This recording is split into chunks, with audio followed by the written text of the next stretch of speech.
45 ans cette année? Même pas mal, ça passe crème.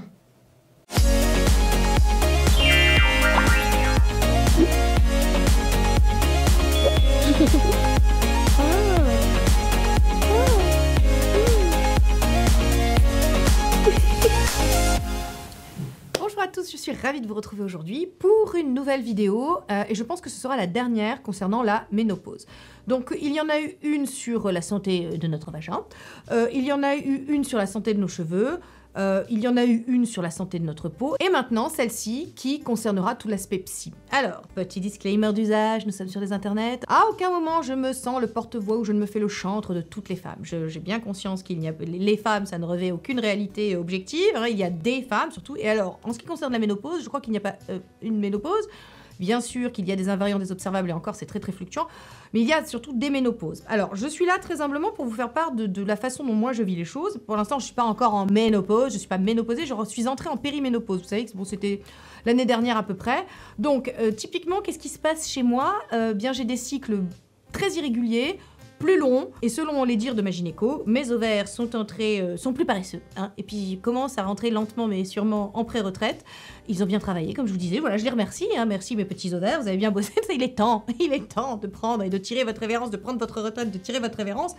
Mais voilà, donc en gros, il y a quelques données objectives, des paramètres biologiques, même si c'est très compliqué de pouvoir mesurer ces choses-là, mais bon, en gros, il y a quand même des données objectives qui indiquent que je suis entrée en périménopause. Ça va peut-être durer des années, hein, c'est une période très longue, et c'est une période généralement, ça varie en fonction des femmes, mais c'est une période qui peut être plus compliquée à vivre que d'autres. Alors, pour tout vous dire, à part les cycles irréguliers, je n'ai pas la queue d'un symptôme. Mais pour en avoir parlé avec certaines d'entre vous, ça avait commencé la périménopause à 44, 45 ans comme ça, et puis c'est venu 2 ou 3 ans après, tous les troubles climatères, dits climatères, à savoir les bouffées de chaleur, les troubles hormonaux. Alors j'ai listé les petites joyeusetés qui peuvent nous attendre, ou pas, hein, parce que je vous dis, il y a des femmes qui vraiment... et j'essaierai de... J'ai été aidée, je dois vous le dire, j'ai été aidée par ce livre. Vous avez ma petite Kindle, j'ai investi dernièrement, c'est la vie, c'est la vie. J'ai été aidée par le livre de Daniel Delanoë, Sexe, croyance et ménopause, préface de Françoise Héritier aux éditions Hachette. Excellent bouquin, très complet, qui ratisse assez large l'histoire de la ménopause. Quand est-ce que le terme exact de ménopause a été posé, parce qu'avant ça n'existait pas, hein, je veux dire. Quand est-ce que cette réalité médicale, je sais pas, enfin vous verrez, ce livre est très intéressant, le but c'est pas de vous faire une fiche de lecture, mais c'est de vous dire que voilà, si vous êtes intéressé, si vous voulez avancer, si vous voulez vivre au mieux, si vous voulez embrasser de façon positive ces changements dans votre vie, écoutez, ce livre est très bien. On a un aperçu historique de la ménopause, un aperçu biologique, voilà, bref. C'est très bien expliqué. Et donc, ce livre m'a aidé vraiment à pouvoir préparer cette vidéo, à essayer de pas ne voir les choses que par mon propre prisme, parce que pour l'instant, je vous dis, il se passe rien. Et moi, c'est plutôt... j'ai une vision très positive de la chose. Je suis pas encore emmerdée par des troubles. Ceci explique peut-être cela. Mais à aucun moment, je ne me sens diminuée, c'est la fin de la vie érotique, parce que c'est la fin de la fertilité, tout ça, moi, ce sont des choses qui... ne me concerne pas. Le fait que je n'ai pas des symptômes physiquement handicapants ou ennuyeux ou contraignants, bon bah ça aide forcément, c'est certain, mais c'est vrai que je vous l'avais déjà dit, je ne me suis jamais réduite à ma fonction maternelle, j'ai adoré avoir des enfants, je suis très épanouie dans ma peau de mère, être maman c'est 80% de mon temps, mais j'ai toujours farouchement défendu l'idée que je devais garder mon narcissisme pour moi, j'ai toujours fait de moi une priorité, hein, je vous l'ai déjà dit, mais c'est vrai que du coup ça aide peut-être à ne pas voir la ménopause, cette étape de la vie d'une femme comme une fin, comme une sanction, un couperet qui tomberait, la fin de la séduction, la fin de la fertilité, hop je suis bonne pour la casse, invisibilité, tout ça, je ne me sens pas concernée par ces choses-là. Et on en parlera et j'espère, voilà, alors j'espère plus que jamais que cette vidéo initiera de belles discussions dans les commentaires. Je sais, j'ai pas besoin de préciser que ne soyez pas dans le jugement, chacun vit les choses vraiment de façon très personnelle et individuelle, mais je sais que, enfin j'ai même pas besoin de préciser ça, parce que je sais que sur cette chaîne, nous sommes entre gens de bonne compagnie, entre gens sympathiques et bienveillants les uns envers les autres, mais écoutez, un échange d'expériences, un petit soutien, un petit côté sororal entre femmes, écoutez, voilà, dans les commentaires, ce sera à vous de faire, mais je reprends sur les... On va dire les symptômes qui peuvent arriver à la ménopause, et peut-être que je les aurai à un moment ou à un autre, hein, dans ce parcours de vie qui, ça y est, j'initie un cycle, vous voyez, j'initie quelque chose. Donc il y a les bouffées de chaleur, évidemment, les sueurs, les maux de tête, les malaises variés, les fourmillements, les douleurs articulaires et musculaires, les troubles psychologiques. Beaucoup d'entre vous m'ont fait des retours en me disant c'est pas tant les phénomènes physiques qui sont vraiment compliqués à vivre, c'est surtout l'aspect psy. Beaucoup d'entre vous sont entrés en dépression. Beaucoup d'entre vous ont vraiment le moral dans les chaussettes et tout. Donc, écoutez, voilà, moi, tout ce que je peux vous dire, c'est ne restez pas seul. Surtout, je pense que le fait de bien vivre cette étape de la vie qui arrivera à toutes les femmes à un moment ou à un autre, en tout cas, si elles ont la chance de vivre. Là encore, c'est un phénomène qui arrive à celles qui ont la chance de vivre. Non, je le dis. Et puis après, vous verrez aussi une vision d'un point de vue biologique et évolutionniste de la ménopause. C'est assez intéressant. Stay tuned. J'essaierai de vous mettre un timer dans la barre d'infos comme d'habitude. Mais en gros, ne restez pas isolés. Il y a des solutions. Si vous faites une dépression, et les psychiatres, c'est pas fait pour les chiens. Les antidépresseurs non plus. Voilà, faites-vous aider, ne restez pas seul, ne restez pas isolé, ne vivez pas ça dans la honte. Et non, hein, à aucun moment il faut vivre ça dans la honte. Bon, je continue. Il peut y avoir donc la dépression, l'irritabilité, les troubles psy, c'est-à-dire la cyclothymie.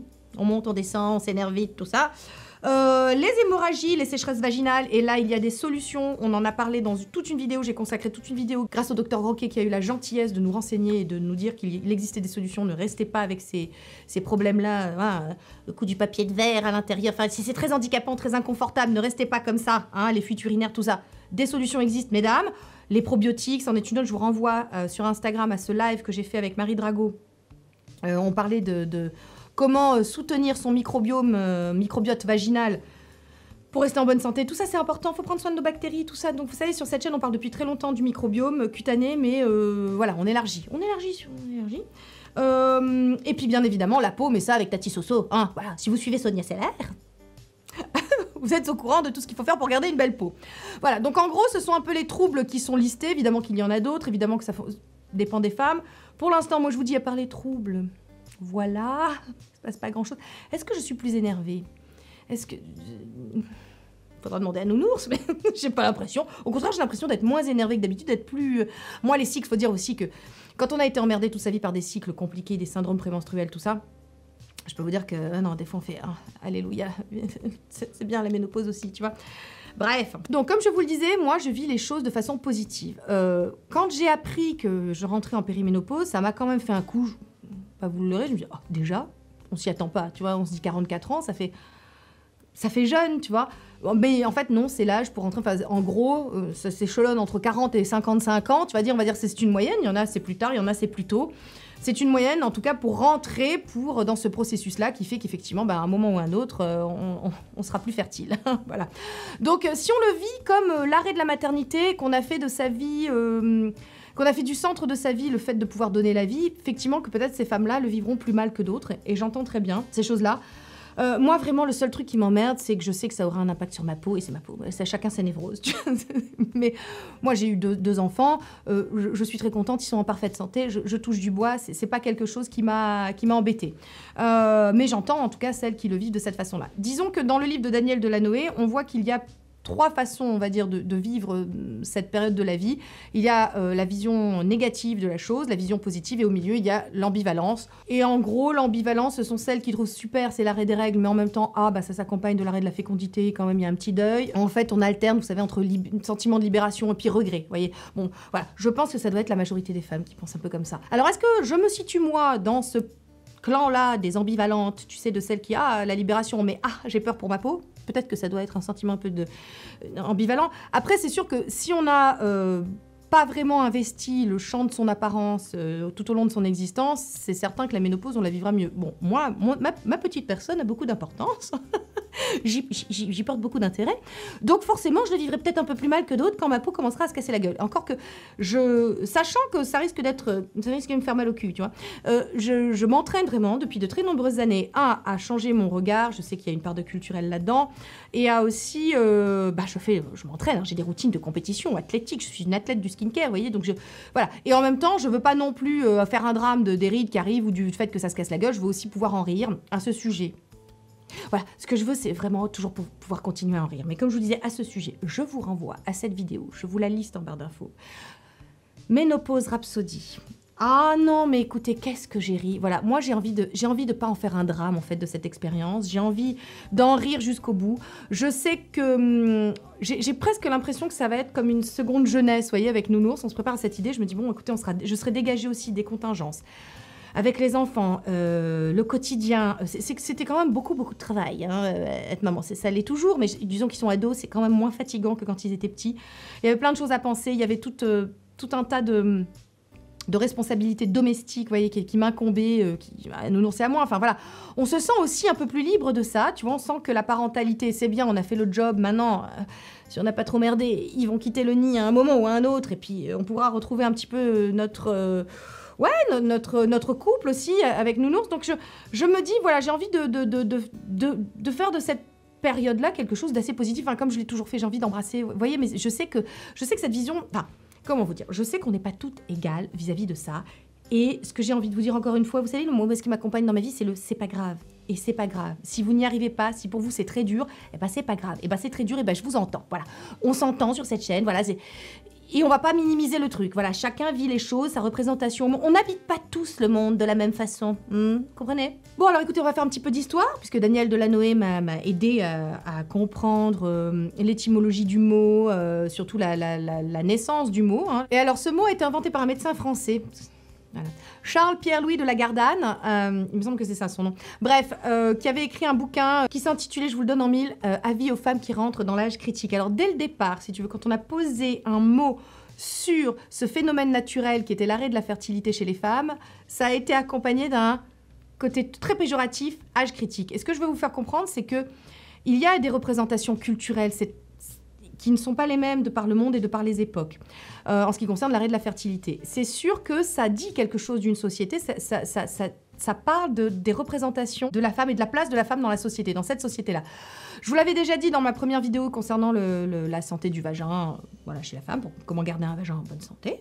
Je vous l'avais déjà dit, mais dans certaines populations amérindiennes, dans certaines tribus, notamment chez les Mohawks et chez les Rajputs, ou Rajput, je ne parle pas amérindien, mais voyez, bon, ce sont des tribus qui avaient tendance à, au contraire, extrêmement bien valoriser cette période de la vie d'une femme, parce que, écoutez, alors, autre chose que j'ai appris grâce à Daniel Delanoë, vous savez que l'espèce humaine, enfin non, vous ne savez pas, donc je vais vous l'apprendre, parce que moi je ne le savais pas, donc j'imagine que vous ne le savez pas, donc je vous l'apprends. L'espèce humaine est une des rares espèces dans le monde animal à continuer à survivre à son infertilité. C'est-à-dire que nous, les femmes, parce que, allez, on va dire que grosso merdo, hein, ça intervient, cette histoire de ménopause, à 50 ans.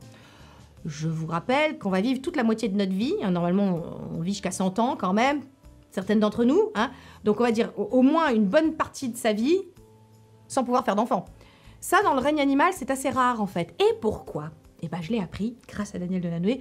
Les biologistes évolutionnistes nous ont montré qu'en fait, ça permettait une meilleure survie de l'espèce parce qu'il y a 1,5 million d'années, ou oui, 1,5 million d'années, je crois, quand le cerveau a commencé à se développer, tout ça, les humains devenaient plus fragiles. Vous savez, les bébés humains étaient plus fragiles. Et en fait, ce sont les femmes infertiles qui amenaient plus d'enfants à l'âge adulte que les femmes qui continuaient à procréer.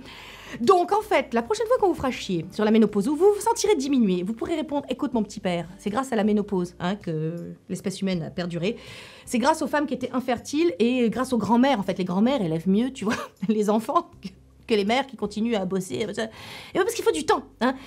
Toi-même, tu sais qu'en tant que maman, tu sais que ça demande du temps, ces bêtes-là. Donc, c'est pour ça que moi, j'ai envie de vous dire, la ménopause, là, tu vois, ça implique aussi, ça coïncide, moi, au fait que mes enfants grandissent et ont moins besoin de moi. Ça me dégage un temps, si vous saviez. Ah ouais, non, moi, c'est vraiment une libération. Déjà, c'est l'arrêt des cycles. Enfin, l'arrêt. On espère que ça va s'arrêter un moment ou un autre. Mais, vous voyez. Donc, et puis alors, j'ai décidé hein, aussi, la peau, si un jour, vraiment, ça se casse la gueule profondément, lifting. Les enfants, j'ai pris ma décision. J'ai 5 ou 10 ans pour mettre de l'argent de côté. Hein. Il y a 5 ou 10 ans pour que les méthodes évoluent aussi, la chirurgie, tout ça. Et surtout, j'ai 5 ou 10 ans pour préparer nounours à l'idée. Donc, ça va être un combat de chaque instant, mais j'estime que ma révolution de l'intime, ma lutte, tu sais, pour ma liberté d'être, se jouera sur le lifting. Alors, je vous filmerai, je vous ferai un vlog, si je fais encore des vidéos sur YouTube à ce moment-là. Hein, mais bon, bref, donc voilà, je vous le dis, j'ai réglé le problème de la peau, si ça se casse la gueule, lifting, chirurgie. Voilà, Pierre m'a convaincu, pas d'injection, de la chirurgie. Ça me laisse aussi le temps de me préparer, tu vois, à l'idée de passer sur le billard, tout ça, bref. Donc voilà. Donc j'en reviens à la biologie, hein, après cette petite digression sur le lifting, pour vous dire que la sélection naturelle aurait favorisé les femelles prématurément infertiles, qui pouvaient mieux s'investir dans la survie de leur progéniture préadulte. Je vous laisse 2 minutes. La ménopause a donc joué un rôle majeur dans l'évolution humaine, en facilitant le développement du cerveau et de l'intelligence. Ah non, mais ça le fait bien. En salon, ça le fait bien. Je vous avais parlé du t-shirt « Je suis ménopausée ». Tu sais, bah voilà, je suis ménopausée. J'ai participé à l'évolution humaine. Moi, monsieur, j'aide les enfants. Je suis un pur héritage de l'évolution. Et j'aide les enfants à mieux grandir et les humains à devenir intelligents. Grâce à moi. Gloire à moi. Non, mais les enfants, il faut tout positiver. Il faut tout transformer, vous voyez. Et il faut tout... Oui, tout est une question de point de vue, en fait. Sur la ménopause, notamment sur les représentations de la ménopause, c'est culturel, individuel. Il y a des tas de biais subjectifs, évidemment, c'est toujours subjectif un biais, mais enfin, des biais culturels, des biais civilisationnels, des biais sociétaux, des biais individuels. Voilà, ça, c'est que chaque femme le vivra vraiment de façon différente. Mais est-ce que ça vous éclaire pas un peu, ça? Le fait de plutôt que de se sentir bonne pour la case, de se dire, mais attends, en fait, non, c'est un héritage de l'évolution, c'est ce qui fait qu'en fait l'espèce humaine est arrivée, enfin voilà, mon infertilité maintenant, c'est ce qui fait que les humains sont intelligents et vont bien, et ils sont allés sur la Lune, ben, grâce aux familles... Non, mais c'est fabuleux. Non, mais si, c'est fabuleux. Alors, concernant maintenant celles qui auraient du mal à le vivre de cette façon-là, en se disant, oui, non, t'es bien mignonne, mais en attendant, je me sens quand même une grosse merde, je me sens diminuée, j'ai perdu mon pouvoir érotique de séduction, tout ça. Je me dis toujours, comme on sait que c'est une représentation culturelle, sociétale, civilisationnelle, etc., je me dis, est-ce que c'est pas une façon de le vivre de cette façon-là? Est-ce que c'est pas parce qu'on a intériorisé certains stéréotypes, vous voyez, qui voudraient que, effectivement, la beauté, c'est la jeunesse et tout, et la beauté, c'est la jeunesse, oui, mais la beauté, c'est la vieillesse aussi. Il y a des tas de femmes que je trouve vraiment très belles et qui ont un certain âge, et puis de toute façon, bon... Alors, est-ce que c'est aussi parce que, finalement, ça va vous paraître bizarre, mais moi, ça fait vraiment un moment que je suis rangée des bagnoles, hein, sur le marché de l'amour, du sexe et de tout ce que tu veux. Et j'ai jamais vraiment été trop dans la séduction. Moi, je suis désespérément monogame. Ah, ça me désespère, tu vois. Mais je suis nounours aux gammes, tu vois. Et donc, ce qui fait que j'ai jamais trop été dans la séduction. Donc, je m'en fous, finalement, que les mecs me regardent moins. Ou ce qui compte, c'est que mon nounours me regarde, tu vois. C'est tout ce qui compte. Et je dois avouer qu'ils m'aident vraiment à passer le cap. C'est-à-dire que vraiment, je ne me suis jamais sentie aussi en pleine possession de ma séduction, de mes moyens. Enfin, écoutez, alors, on va parler 2 minutes, on est... Bon, pas de pudeur de gazelle entre nous, mais nous allons parler sexualité féminine. Bon, bah écoutez, cette vidéo sera démonétisée comme à son habitude. Mais, devenir une femme épanouie sexuellement, ça prend du temps. Hein, je veux dire, et quand on a 20 ans, non, enfin, ça s'apprend tout ça. Ça s'apprend avec des bons amants, hein, ça s'apprend aussi, voilà, la connaissance de son corps, tout ça, c'est un long chemin, là encore. Et, bah écoutez, il faut du temps pour ça. Et moi, j'ai jamais été aussi pleinement épanouie et en pleine possession de ma sensualité, de ma sexualité, de tout ce que vous voulez. Alors, je me livre à vous de façon très intime, hein, voilà.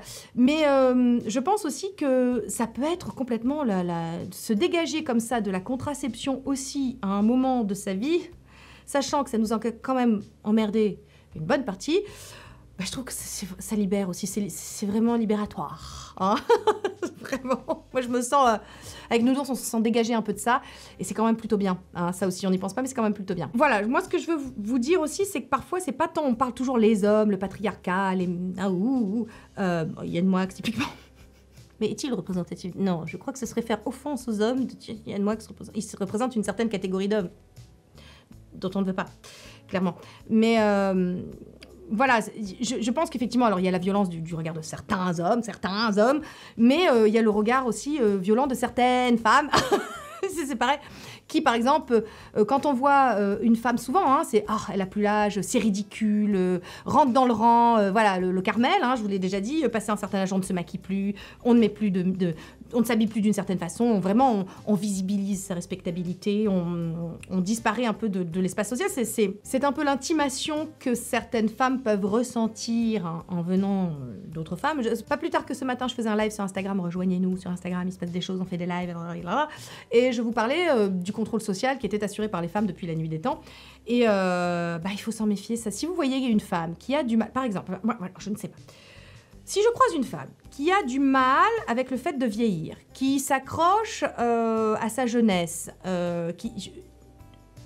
plutôt que de l'enfoncer, j'ai pas du tout envie de la traiter de ridicule ou de l'enfoncer en disant « t'es ridicule ».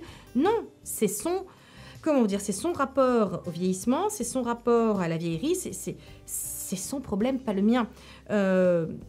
Ne rendez pas... tout le monde ne vit pas légèrement dans ce monde. Voilà, il y a des gens qui sont nés graves et sérieux, d'autres qui ont une certaine légèreté ou qui la cultivent, hein, une apparente légèreté. Voilà, en gros, hein, ce n'est pas parce que vous n'aimez pas ça que vous devez en dégoûter les autres. Voilà, il y a certaines personnes qui kiffent le fait de vieillir. Il y a certaines personnes qui pas du tout. Et quand on voit quelqu'un qui a du mal avec ça, je pense qu'il ne faut pas l'enfoncer. Ça, c'est important. petit moment, soyez sympas les uns avec les autres. Enfin, sur cette chaîne, en même temps, je prêche vraiment des convertis hein, et des convaincus. Je sais que vous êtes adorables, bienveillants, tout ça, intelligents. Donc voilà. Mais s'il y a quelqu'un qui s'est perdu à un moment, coucou, abonnez-vous, ici c'est sympa, l'ambiance elle est cool, tout ça, voilà, on parle skincare, mais pas que, on élargit, puis l'ambiance elle est très sympa. Mais voilà, si vous êtes perdu et que moindrement vous aviez l'envie de juger votre prochain, faites un effort et ne le faites pas, voilà. Ensuite, je voudrais aborder un autre point, est-ce que la ménopause c'est le début de la vieillesse?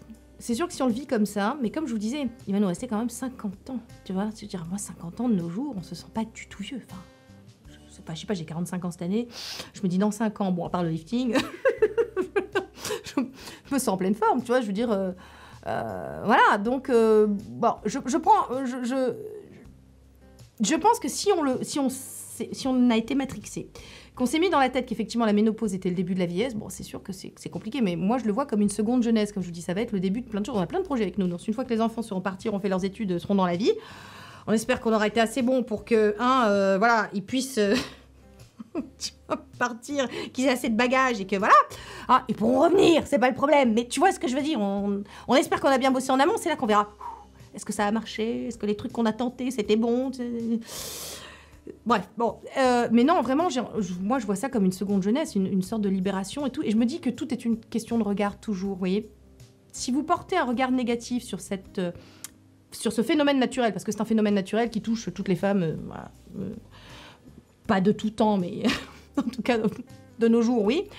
Plus ou moins tôt, plus ou moins tard. Si on le voit de cette façon, c'est sûr que vous vivrez l'expérience de façon négative. Mais si vous voyez que c'est un héritage de l'évolution, d'héritage positif, puisque ça a permis à l'humain d'être ce qu'il est. 2, qu'il va nous rester de très nombreuses années, voire plus de temps sans règles que de temps où on a vécu avec nos règles.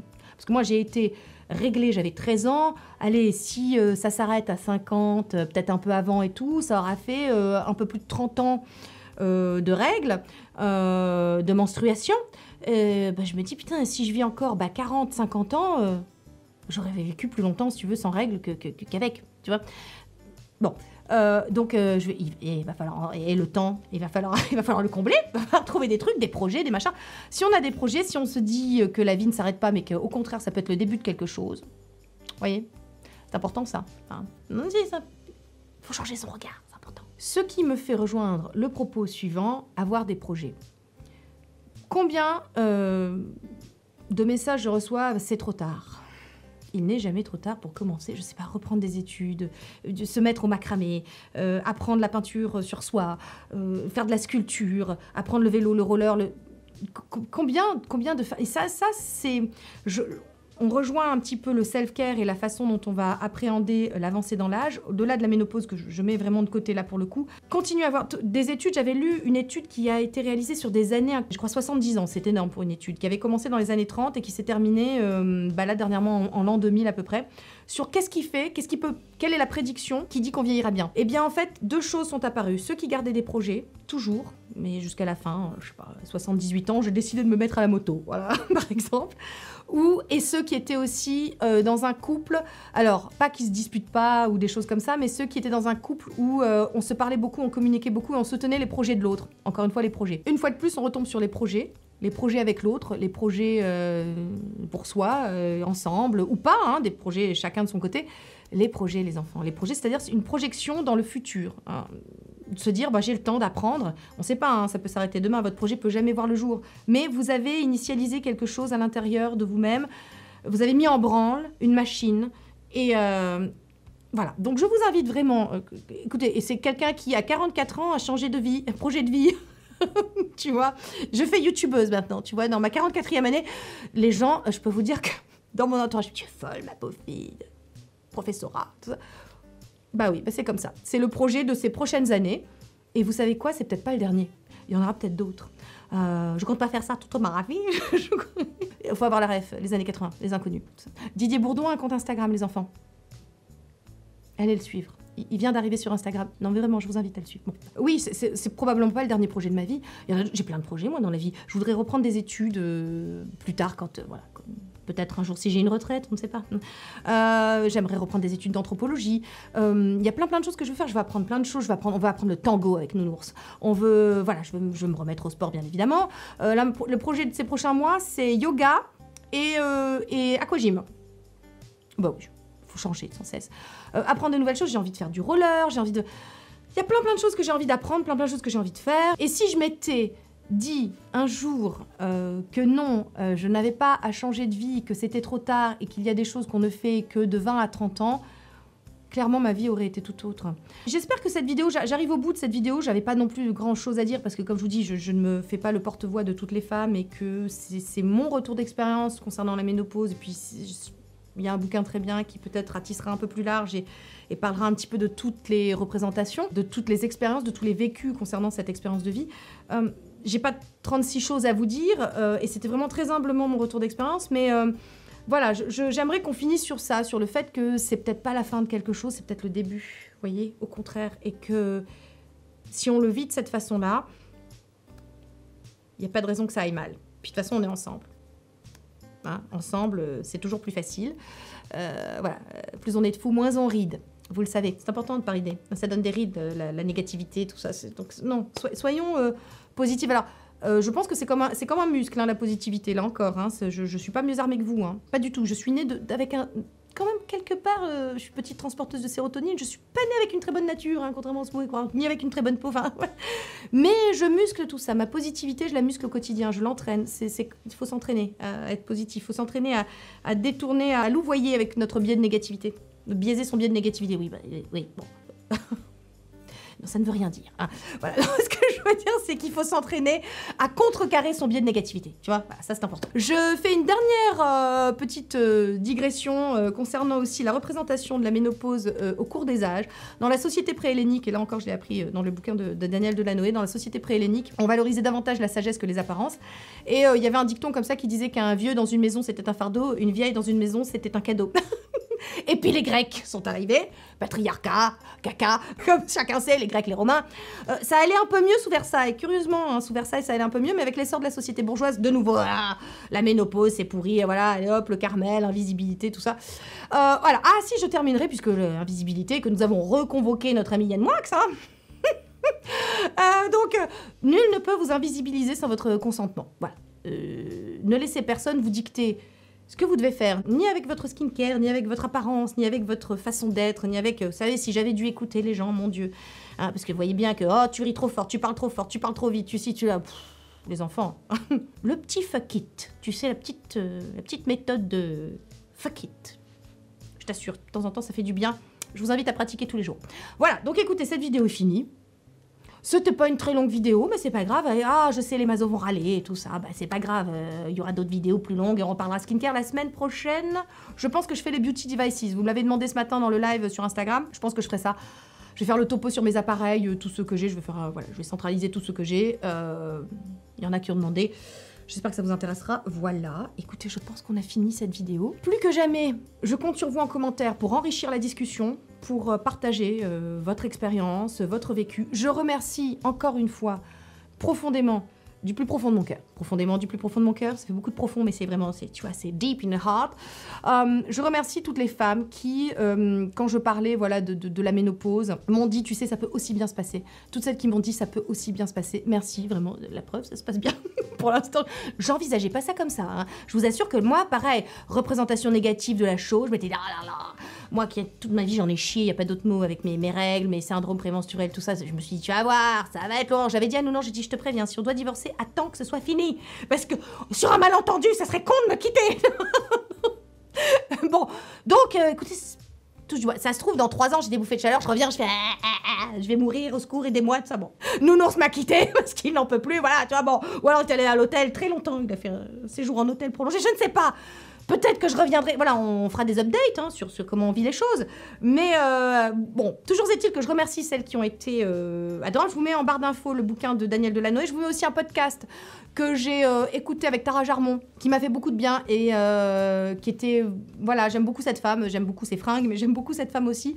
Donc je vous mets ce podcast en barre d'infos. Et puis bon, bah écoutez, abonnez-vous, hein, parce que plus on est fou, moins on ride, vous le savez. Et même si on ride, eh ben c'est pas grave, voilà. ça c'est pas grave. Mais abonnez-vous, hein, quand même, comme ça vous raterez rien des prochaines aventures. Rejoignez-nous sur Instagram, tout ça. Le petit racolage d'usage, tu sais. Et enfin, ça marche. Hein. Ah oui, pouce aussi si vous avez aimé cette vidéo, voilà. C'est important. Non, vraiment, je crois que là j'ai fini. Alors là j'ai fait le tour. Écoutez, je vous laisse avec le petit générique. Puis je vous embrasse et je vous dis à très vite en vidéo sur les internets, Insta, tout ça. Bye Team Mazo. YouTubeuse, ne vous en déplaise. YouTubeuse, je suis à mon aise.